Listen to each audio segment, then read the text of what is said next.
Democratic পার্টির ভবিষ্যৎ নেতৃত্ব নিয়ে নতুন করে আলোচনায় এসেছেন কংগ্রেস সদস্য আলেকজান্দ্রিয়া ওকাসিও-কর্টেজ, যিনি এওসি নামেও পরিচিত। আগামী মধ্যবর্তী নির্বাচনে কংগ্রেসের ডেমোক্রেটদের শক্ত অবস্থান নিশ্চিত করাই প্রধান লক্ষ্য বলে জানান তিনি। তবে ভবিষ্যতে প্রেসিডেন্ট নির্বাচনের প্রার্থী হওয়ার সম্ভাবনা কর্টেজ পুরোপুরি নাকচ করেননি।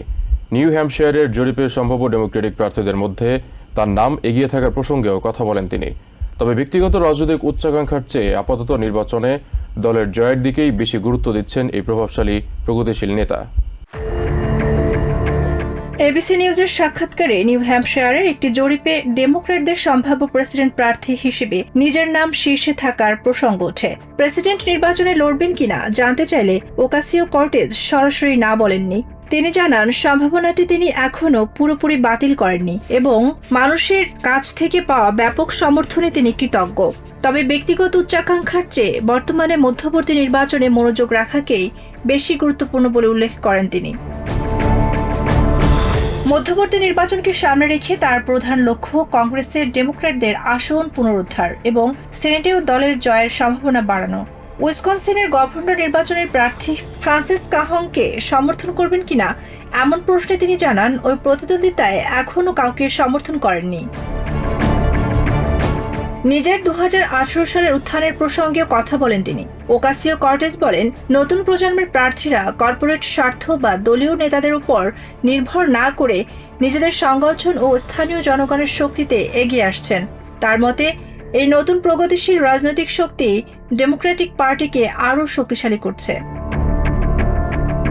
প্রেসিডেন্ট ডোনাল্ড ট্রাম্পের অর্থনৈতিক নীতিরও সমালোচনা করেন ওকাসিও-কর্টেজ। তার অভিযোগ, তেল কোম্পানির অতিরিক্ত মুনাফা নিয়ে ট্রাম্প কথা বললেও বাস্তবে তার নীতির কারণে জ্বালানি পরিবহন ও অন্যান্য পণ্যের দাম বাড়ছে। শুধু বক্তব্য নয়, মানুষের জীবনযাত্রার ব্যয় কমাতে বাস্তব পদক্ষেপ প্রয়োজন বলে মন্তব্য করেন তিনি। সমাজতন্ত্র ও কমিউনিজমের পার্থক্য নিয়েও প্রশ্নের মুখে পড়েন ওকাসিও-কর্টেজ। তিনি বলেন, গণতান্ত্রিক সমাজতন্ত্রীরা গণতন্ত্র, নির্বাচন ও জনগণের ভোটের উপর বিশ্বাস করেন। স্বাস্থ্যসেবা নিশ্চিত করা, মজুরি বাড়ানো এবং শ্রমিকদের অধিকার শক্তিশালী করাকে তিনি নিজের রাজনৈতিক অগ্রাধিকার অংশ হিসেবে তুলে ধরেন। তরুণ ভোটারদের গুরুত্ব তুলে ধরেন তিনি। বিশেষ করে নতুন প্রজন্মের ভোটারদের সঙ্গে ডেমোক্র্যাটদের আরও কার্যকরভাবে যুক্ত হওয়ার প্রয়োজনীয়তার কথা বলেন। তার মতে, তরুণদের রাজনৈতিক প্রভাব ক্রমেই বাড়ছে এবং তাদের উপেক্ষা করলে ডেমোক্র্যাটদের জন্য তা বড় সমস্যা হতে পারে।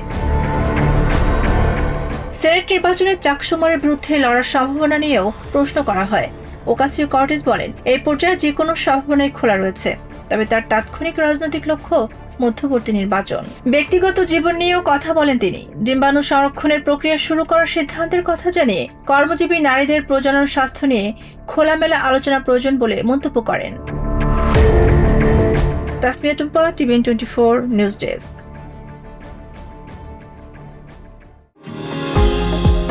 নিউ ইয়র্ক থেকে সম্প্রচারিত টিভিএন 24 টেলিভিশন বিশ্বজুড়ে বাঙালির কণ্ঠস্বর।